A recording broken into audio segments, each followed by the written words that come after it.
Good morning, guys. So overnight everybody was waiting for Jerome Powell to see what he would say and get some sort of idea of guidance going forward, and it was a non-event. Nothing really happened, and if we go and have a look at prices, we can see this is a euro dollar. He came and spoke here. The market jumped a little bit, but then pretty much sideways. So not much action on the euro dollar. We go to dollar index again, weakened a little bit, but pretty much sideways, and as we can see on the daily, it's effectively unchanged, so not much going on there. We come down to bonds, US 10 years, a bit more action there.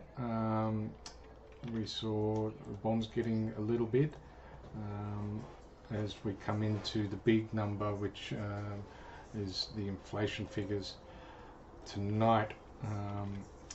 Tonight our time, 11:30, the US inflation. Oh, sorry, that's tomorrow night. Today we have Aussie inflation numbers, but don't expect much out of that, to be honest. So the market sort of trod water. Where all the action was, it wasn't commodities either. Oil unchanged, gold up, smalls, wheat off a little bit, iron ore up. So not much action there. Copper up a little bit more.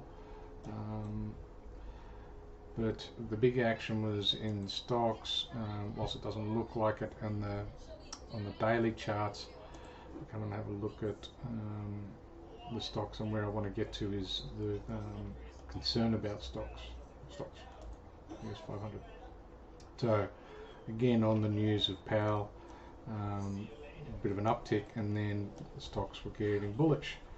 So currency is not doing much. Bonds up a little. That's the interest rates up a little, bonds down. Stocks up, bonds down. That's the normal way things go, but bonds are inverted to interest rates, so as bonds go down, interest rates go up. So stocks up, interest rates up, but the biggest thing that I noticed overnight was this, which is VIX, which had a massive move comparatively. When you look at the daily, no one seems to be concerned. So VIX is the fear indicator, and there seems to be no fear about the inflation numbers coming up or the recession coming up. I think that's a disparity that's going to change. The more people lean that direction, the more it's going to snap back the other way. I guess a bit like a seesaw. When you get you put everybody on one side, as soon as they bail off it, it's quite aggressive back the other way. So that's the biggest thing. Otherwise, it's going to be pretty quiet, I would say, until we get those inflation numbers. Not much else out. Maybe a little bit of activity in the Aussie this morning on the inflation numbers, which is about 2 hours away. But other than that, I'd say it's going to be a pretty quiet session for the next 36 hours until we get into the inflation numbers. That's it for today, guys. We'll see you tomorrow.